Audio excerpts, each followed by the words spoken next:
하겠습니다. 사랑합니다. 축복합니다. 사랑합니다. 축복합니다.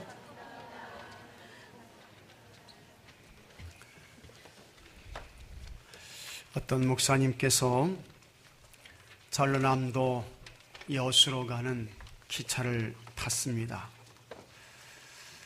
잠을 자려고 하는데 잠이 오지를 않아요. 옆에는 어떤 노인분이 타고 계셨습니다. 성령님께서 이 목사님에게 너 저 노인에게 전도해라, 복음 전해라, 그와 같은 감동을 자꾸 주시는 것입니다. 그래서 목사님께서 정중하게 인사를 하고 입을 열어서 예수님을 전하기 시작했습니다. 노인 어르신, 예수님을 통해 우리의 허물과 죄를 사함 받습니다. 예수님 믿으시면 하나님 나라 천국에 갑니다. 우리가 이 땅에서 영원히 사는 사람 한 사람도 없습니다. 예수님만이 우리의 구주가 되시니 예수님을 영접하시고 어서 속히 가까운 교회에 나가세요. 예수님을 믿지 않으면 영원한 불못의 지옥을 피할 수 없습니다. 그런데 노인께서 목사님의 전도를 받고 막 화를 내시는 거예요. 역적을 내세요. 그러면서 이렇게 말합니다. 이제 보니 당신은 예수쟁이구만. 아니, 내가 뭐가 부족하고 내가 뭐가 아쉬워서 예수를 믿어. 정신 빠진 소리 하지 마시오. 그래도 목사님은 더 진지하게 노인에게 전도했습니다. 마침 그때에 안내원이 이렇게 이제 지나가고 있었습니다. 노인이 안내원을 불렀습니다. 그리고는 이 노인이 이렇게 이야기를 했습니다. 이거 봐요. 내가 내 돈 내고 내가 편히 가려고 1등칸에 탔는데 이 사람이 날더러 예수 안 믿으면 지옥 간다고 공갈 협박을 하고 있으니 내가 더는 못 참겠어. 자비를 물어주든지 아니면 이 예수쟁이 입을 막아주든지 하시오. 이 노인이 참 보통뿐이 아닙니다. 자, 이렇게 되니까 이 안내원이 목사님께 조용히 하십시오. 다른 사람에게 피해를 안 주셨으면 좋겠습니다. 요청을 했습니다. 많은 사람들 앞에서 참 목사님이 더 이상 이제 전도를 하지 못하게 된 거예요. 그러면서 꼬장꼬장한 노인의 기세는 등등했습니다. 목사님은 침묵을 지키며 조용히 눈을 감고 있었습니다. 약간의 시간이 지났어요. 이 노인이 소주를 사왔습니다. 그러더니 이렇게 말했습니다. 아까는 미안했어. 우리 소주나 한 잔씩 하며 이야기나 합시다. 목사님이 말했습니다. 저는 술을 마시지 않습니다. 죄송합니다. 그리고는 다시 그 노인에게 예수님 믿으셔야 합니다. 교회 나가셔야 합니다. 간절하게 전도했지만 그 노인은 듣지 않았습니다. 관심도 보이지 않았습니다. 1시간 정도가 지났습니다. 목사님에게 조용히 해줄 것을 부탁했던 그 안내원이 급하게 달려왔습니다. 그리고 황급하게 이렇게 말했습니다. 아까 그 노인을 아시나요? 목사님이 대답했어요. 아니요. 저는 모르는데요. 무슨 일이라도 있습니까? 안내원이 말했습니다. 그 노인이 술에 취해서 화장실에 갔습니다. 승강구에서 시원한 공기를 마신다고 하다가 비틀거리더니 그만 기차에서 떨어져서 그 자리에서 죽었습니다.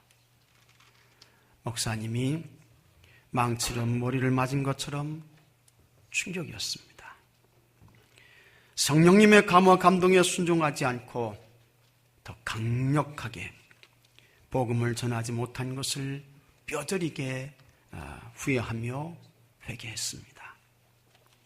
골든타임을 놓쳤습니다. 때와 시기를 분별하고 바르게 처신하고 행동하는 것이 참 소중하고 귀하다라고 하는 것을 우리에게 말씀해 주고 있는 것입니다. 미국 원자력과학회는 인류의 종말 시계를 2012년에는 12시 5분 전이라고 했습니다. 12시가 되면 인류는 종말을 맞아요. 세상이 끝난다는 것입니다. 그것이 2012년에는 5분 전이었습니다. 그런데 이제는 그것이 12시 3분 전이 되었습니다. 그야말로 심각한 수준에 와 있습니다. 그 근거로 통제가 되지 않는 기후의 변화, 이 기후가 앞으로 어떻게 변할지 모릅니다. 어떻게 폭우가 쏟아지고 폭설이 오고 어떻게 가뭄이 오고 예측할 수 없어요. 핵무기의 현대화, 기근, 지진, 전쟁, 전염병을 원인으로 꼽았습니다. 그 결과 식량 생산이 감소하고 있습니다. 자연재해가 대규모로 발생하고 있습니다. 국가 간의 분쟁은 하루도 멈춤이 없습니다. 세계 곳곳에서 전쟁과 기근과 또 지진과 테러가 터지고 있습니다. 수많은 사람들이 지금 이 시간에도 피를 쏟으며 죽어가고 있습니다. 한 미래연구소에서 근현대사의 흐름을 이렇게 분석하고 예측했습니다. 1900년에서 1940년까지는 생산사회였습니다. 1940년부터 1980년까지는 소비사회였습니다. 1980년부터 2020년까지는 문화, 연애사회라고 했습니다. 문화, 연애사회가 뭡니까? 문화, 연애사회, 한마디로 말하면 쾌락사회인 것입니다. 사람들이 다 육신의 정욕과 쾌락을 위해서 살아요. 육신의 즐거움과 쾌락을 위해서라고 하면 양심 필요 없습니다. 윤리 없습니다. 도덕도 없어요. 종교는 단지 거북한 장애물이 될 뿐입니다. 그래서 어떤 사람은 이성주의, 쾌락주의가 판을 치면서 종교는 없어질 것이라고 말하는 사람들도 있습니다. 그러나 우리가 잊지 말고 꼭 기억하며 명심해야 할 것이 있습니다. 세상이 어떤 환경이나 상황으로 변한다 할지라도 인간은 하나님의 피조물인 것을 믿으시기 바랍니다. 사람은 하나님의 피조물인 것입니다. 하나님께서 사람을 만드셨어요. 창세기 2장 7절에 여호와 하나님이 땅의 흙으로 사람을 지으시고 생기를 그 코에 불어넣으시니 사람이 생명이 되니라. 여호와 하나님께서 땅의 흙으로 사람을 만드셨습니다. 그러므로 사람은 하나님의 피조물인 것입니다. 그러므로 사람은 하나님의 최고의 창조의 작품인 것입니다. 그 사람 속에 하나님께서 생기를 넣었습니다. 여기서 생기는 하나님의 숨, 하나님의 호흡을 말하는 것입니다. 루하후, 하나님의 숨, 하나님의 호흡을 의미하는데 하나님께서 그로 사람을 만드시고 그 코에 하나님의 숨, 하나님의 생기를 불어넣었어요. 그래서 사람이 살아있는 생명이 된 것입니다. 영적인 존재가 된 것입니다. 그런 사람은 아무리 문명이 진보하고 환경이 바뀌었어도 하나님과의 관계에서 단절되면, 하나님과의 관계가 끊어지면 의미와 가치를 찾을 수 없습니다. 공허한 삶, 무의미의 삶, 무가치한 삶만 남게 되는 것입니다. 행복 없어요. 행복이 없는 것입니다. 사회학적 통계를 보면 1%의 사람만이, 그러니까 100명 중 한 사람만이 미래를 준비한다는 것입니다.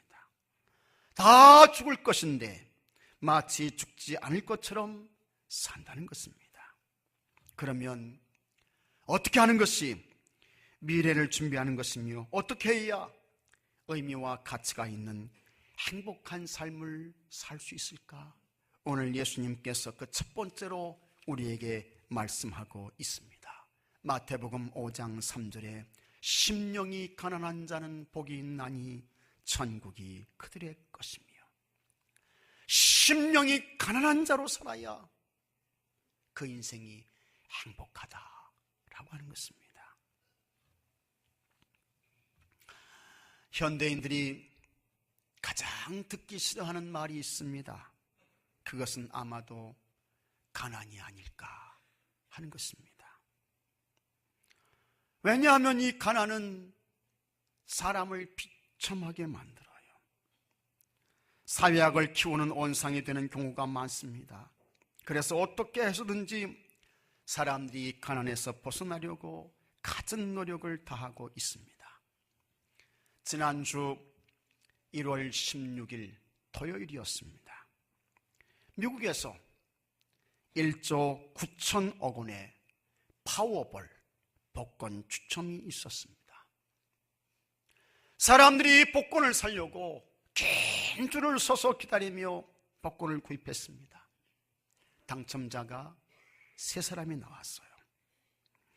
이들이 받는 복권 당첨 금액은 세금을 제하고 각 사람이 2,300억 원 정도를 받았습니다.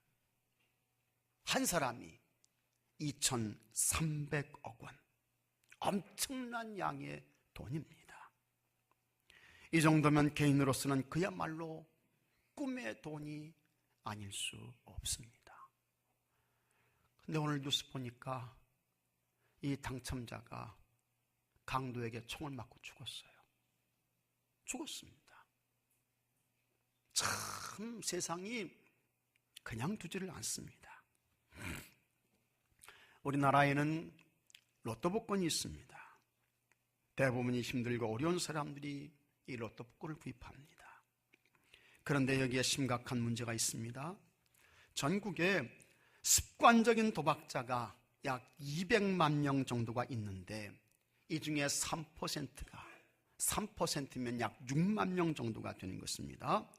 로또 도박에 빠져서 매주 수십만 원에서 수백만 원어치의 로또 복권을 구입하고 있습니다. 한두 장이 아니에요. 수십만 원, 수백만 원어치에. 그런데 그렇게 구입하는 사람들이 6만 명 정도가 매주 된다는 것입니다. 그러다 보니까 패가 망신한 사람이 한두 명이 아닙니다. 이것이 다 뭐냐?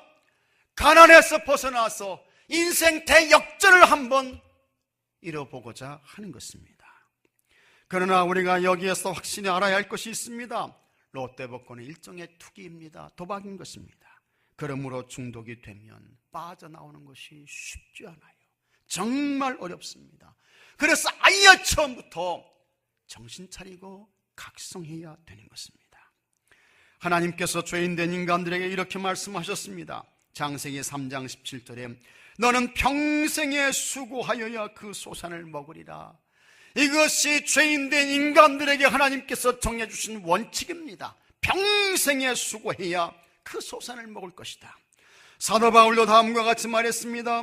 데살로니가 후서 3장 10절에 우리가 너희와 함께 있을 때에도 너에게 명하기를 누구든지 일하기 싫어하거든 먹지도 말게 하라. 때문에 일하지 않고 수고하지 않고 땀 흘리지 않고 거두고 수확하는 것은 하나님께서 정해놓으신 영적인 원칙이 아닌 것입니다. 하나님께서 절대로 기뻐하시지 않으세요. 자, 그렇다면 하나님의 사람이며 하나님의 자녀인 우리는 어떻게 살아야 할까? 예수님 말씀하십니다. 마태복음 5장 3절에 다 같이 한번 하겠습니다. 심령이 가난한 자는 복이 있나니 천국이 그들의 것이며, 할렐루야, 마음이 가난한 자, 심령이 가난한 자로 살라. 거기에 행복이 있다. 그 사람이 행복하다. 예수님 말씀하시고 있습니다. 우리 예수님께서 심령이 가난한 자는 복이 있나니 하셨는데, 여기 예수님께서 말씀하신 이 가난은 헬라어로 푸토코스라고 합니다. 푸토코스. 그런데 이것의 의미는 절대로 없어서는 안 될 그것까지도 없는 그와 같은 절대적인 가난이에요. 우리가 인간으로서의 삶을 살기 위해서는 의식주의 문제가 해결돼야 되는데 그 최소한의 의식주, 이것을 해결하기 위한 그와 같은 필요한 것들이 있습니다. 그런데 여기 예수님께서 말씀하신 가난, 이 푸토코스는 그저 평범한 삶을, 생명을 유지하기 위한 이와 같은 의식주의 가장 기본적인 것들, 그것조차도 없는 절대적인 가난을 의미하는 것입니다. 그러니까 세상을 살면서 그저 적당하게 약간의 재물이 있는, 그러면서 참 여기에서 조금만 더 있었으면 좋을 텐데, 그런 정도의 가난이 아닌 것입니다. 사람들에게 그냥 굽실거리면서 동냥을 해서 겨우 목숨을 가까스로 유지하는 그와 같은 수준의 가난이에요. 누가복음 16장에 나오는 부잣집 대문 앞에서 죽을 때까지 평생을 구걸하면서 떨어지는 부스러기로 그 줄인 배를 채웠다가 그렇게 삶을 마친 거지 나사로 같은 그 사람을 가리키는 것입니다. 그 정도, 그 수준의 가난을 말씀하고 있는 것입니다. 그러므로 이 정도의 가난이라고 하면 듣는 사람들이 다 머리를 흔들어요. 머리를 흔들어. 저건 없어도 너무 없지. 저건 가난해도 너무 가난해. 저 정도의 가난이라고 하면 저건 저주야. 이런 정도의 가난을 이야기하고 있는 것입니다. 그런데 여러분, 이와 같은 가난이 어디에 있어야 할까? 우리 마음에, 우리 심령에 이와 같은 가난이 있어야 한다는 것입니다. 그렇게 심령이 가난한 사람이 될 때에 그 사람이 진정으로 행복한 사람이고, 그 마음 속에 하나님 나라 천국이 세워진다고 하는 것입니다. 그러면 심령의 가난이란 구체적으로 뭘까? 심령의 가난은 여러분, 우리 마음을 완전히 비우는 것입니다. 이 마음 속에 있는 것을 싹 버리는 거예요. 하나도 남기지 않고 완전히 제거하는 것입니다. 그것이 심령의 가난입니다. 예수님께서 우리 인간의 마음에는 아주 더럽고 추잡한 것들로 가득 차 있다고 했습니다. 마가복음 7장 20절에 예수님께서 이렇게 말씀하셨습니다. 또 이르시되 사람에게서 나오는 그것이 사람을 더럽게 하느니라. 속에서, 곧 사람의 마음에서 나오는 것은 악한 생각, 곧 음란과 도둑질과 살인과 간음과 탐욕과 악독과 속임과 음탕과 질투와 비방과 교만과 우매함이니 이 모든 악한 것이 다 속에서 나와서 사람을 더럽게 하느니라. 이게 예수님께서 우리 사람을 보시고 사람 속에 어떤 것이 있는가, 사람의 마음에 무엇이 있는가 진단하시고 말씀하신 것입니다. 예수님 그렇지 않은데요, 예수님 틀렸어요, 그렇게 말할 수 없습니다. 그렇게 이야기하면 안 됩니다. 하나님의 아들 예수님께서 보신 것이라고 하면 그건 틀림없는 것입니다. 그건 사실이에요. 진실인 것입니다. 그런데 예수님께서 우리를 보실 때에 사람 속에는 온갖 못된 것, 악한 것, 불의한 것이 가득 차 있다는 것입니다. 그게 뭡니까? 음란과 도둑질이에요. 살인과 간음입니다. 탐욕과 악독입니다. 음탕과 질투입니다. 비방과 교만, 어리석음과 부지함, 이와 같은 것들이 다 우리 속에서, 우리 마음에서, 이 심령 속에서 나온다는 것입니다. 마음에서부터요. 마음이 먼저이고 그 다음에 행동으로 옮겨지는 것입니다. 절대로 행동이 먼저가 아닙니다. 마음이 먼저 생기고 그 다음에 그 마음이 행동으로 옮겨지는 거예요. 사람의 마음이 이렇게 악하고 불의하고 추잡하고 못되다 보니까 이제 그 마음에서 나온 것들이 행동으로 옮겨지게 되는데, 그 결과가 어떠냐? 우리가 사는 세상에는 하루도 평안한 날이 없습니다. 단 하루도, 한 날도요. 조용하게 지나가는 날이 없어요. 날마다 전쟁이고, 날마다 싸움이고, 날마다 테러이고, 날마다 살인이고, 날마다 사건 사고이고, 요즘 이 세상이 얼마나 악하고 불의한지, 부모가 아이를 막 때려서 죽여요.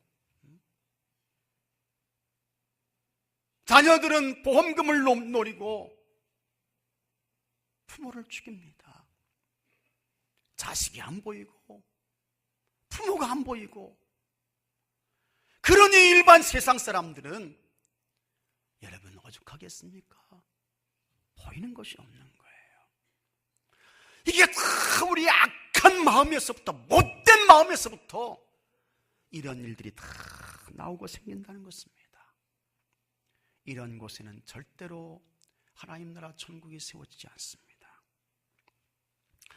예수님께서 마음을 비운 자와 그렇지 못한 자가 어떤 것일까? 누가복음 18장 9절에서 짤막한 이야기를 통해 우리에게 가르쳐 주신 것이 있습니다. 어느 날 바리새인과 세리가 같은 시간에 성전에 기도하러 왔습니다. 바리새인은 다른 사람들보다 하나님 말씀을 더 잘 지킨다고 하는 자기 나름대로의 자부심이 있었습니다. 주위 사람들로부터 야, 저분은 참 경건해, 거룩해, 율법을 잘 지켜 라고 하는 그와 같은 평가를 받았습니다. 그 바리새인은 재산도 많았습니다.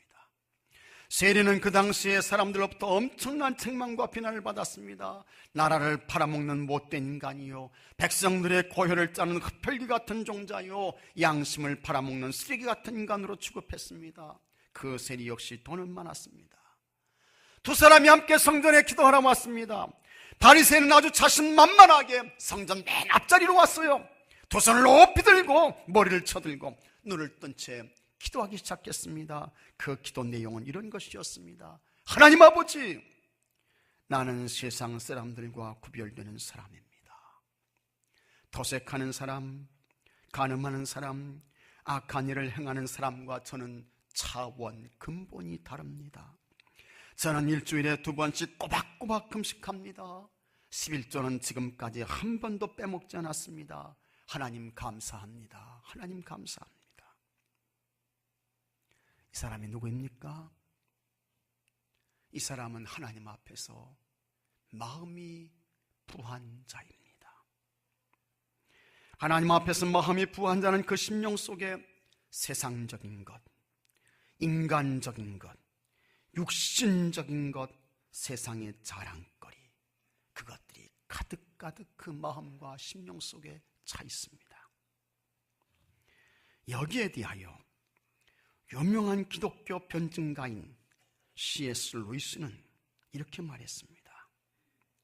신앙생활을 하면서 우리 자신을 다른 사람과 비교할 때 나는 좀 더 선하지, 나는 좀 더 낫다, 좀 더 거룩하다는 생각이 들 때마다 우리는 하나님의 지배를 받지 않고 악마의 지배를 받아서 행동하는 사람이다. 왜냐하면 그런 마음의 태도는 영적 교만이라고 하나님이 선언하셨고, 그런 교만한 자를 하나님이 대적하시기 때문이다. 그리고 이런 교만은 하나님을 철저하게 대적하는 인간의 악한 마음의 상태를 드러내는 것이다. 이것을 꼭 기억하라 했습니다. 마음에 무엇인가를 가득 담고 하나님 앞에 나가는 자세가 여러분 교만이라는 것입니다. 교만이에요. 오늘도 우리가 하나님 앞에서 예배를 드릴 때에 내 의로움과 내 공로를 가지고 나와서 예배드리는 것 절대로 아닙니다. 오직 예수 그리스도의 보혈의 피공로를 의지해서 주님 앞에 나와서 아주 겸손하게 예배하는 자들이 되셔야 할 줄로 믿습니다.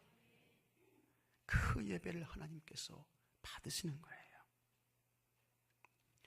반면에 세리는 감히 이 앞자리에 오지 못했습니다. 아예 처음부터 엄두도 내지 못했습니다. 자, 먼 뒷구석에 섰습니다. 얼굴도 들지 못해요. 그는 그의 가슴을 치며 이렇게 말했습니다. 주여, 나를 불쌍히 여기소서. 주님, 나는 죄인입니다. 주님, 나는 죄인입니다. 나는 죄인입니다. 하나님께 대하여 이렇게 말할 수 있는 것이 전부였습니다. 하나님께 드릴 것이 없습니다. 하나님께 자랑할 것도 없습니다. 자기가 갖고 있는 것이 아무것도 아닌 것임을 깨달았습니다. 그는 자기를 아주 철저하게 비하했습니다. 하나님 앞에서 자기를 한없이 낮추었습니다. 이것이 심령의 가난인 것입니다. 예수님께서 결론을 내리셨어요. 누가복음 18장 14절에 내가 너희에게 이르노니 이에 저 바리새인이 아니고 이 사람이 의롭다 하심을 받고 그의 집으로 내려갔느니라. 무릇 자기를 높이는 자는 낮아지고 자기를 낮추는 자는 높아지리라. 예수님의 말씀이었습니다. 안타깝게도 여러분, 교회 안에는 마음이 가난하지 못한 사람들이 많습니다. 심령이 가난하지 못한 사람들이 많아요. 그 사람들을 보면 하나님께 대한 진지함이 없습니다. 세상 모든 것의 주인이 하나님이라는 것을 인정하는 태도와 자세가 보이지 않습니다. 여전히 자기 중심, 자기 생각, 자기 고집 따라 살아요. 이런 분들은 기쁨이 없습니다. 감격 없습니다. 감사도 없습니다. 하나님께서 주신 은혜와 복에 대하여 보답하기 위해 주님과 교회를 위한 헌신과 희생의 모습이 보이지 않습니다. 왜 그럴까? 그 마음이 빈 마음이 아니기 때문입니다. 가난한 마음이 아니에요. 그 사람은 세상 삶에서 아쉬운 것이 없습니다. 세상에 참 기댈 것이 많습니다. 하나님 앞에서 자랑하고 싶은 것이 그 심령에 가득입니다. 하나님께서 이런 사람들을 보시고 하시는 말씀이 있습니다. 미련하고 어리석은 인생이라는 것입니다. 처음부터 끝까지 불행하다는 것입니다. 세상에서 높은 지위에 있습니다. 세상에서 성공했습니다. 세상에서 많은 돈과 지위와 권세를 가지고 있습니다. 그런데 그것들이 과연 하나님 앞에서도 자랑거리가 될 수 있을까?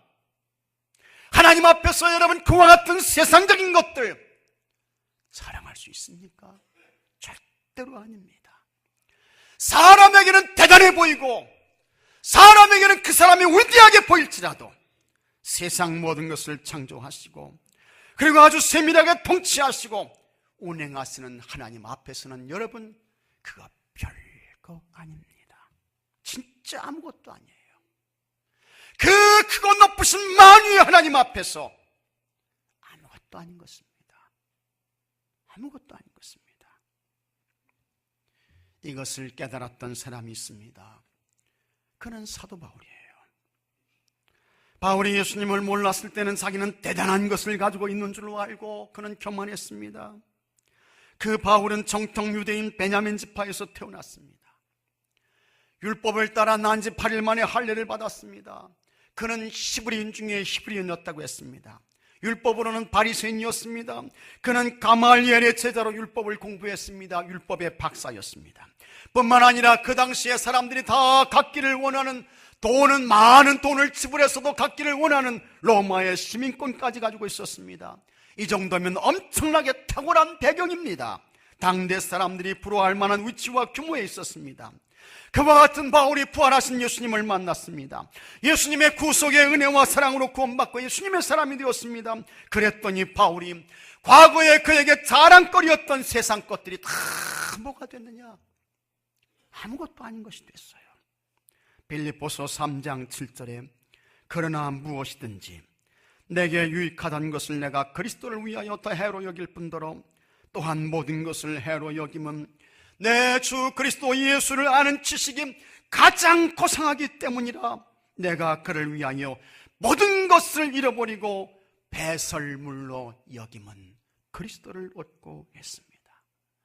부활하신 예수님을 만나고 예수님을 통해 구원받고 영원한 하나님 나라 천국의 사람이 되고 예수님의 제자가 되고 진짜 사도가 되고 보니까 이전에 그에게 있었던 세상 것들이 이제는 모두 화장실에서 버려야 할 배설물이 되었다는 것입니다. 아무것도 아닌 것이, 진짜 별거 아닌 것이 되었던 것입니다. 그러면서 그는 다시 이렇게 말했습니다. 고린도전서 2장 2절에 내가 너희 중에서 예수 그리스도와 그가 십자가에 못 박히신 것 외에는 아무것도 알지 아니하기로 작정하였습니다. 할렐루야. 참 귀합니다.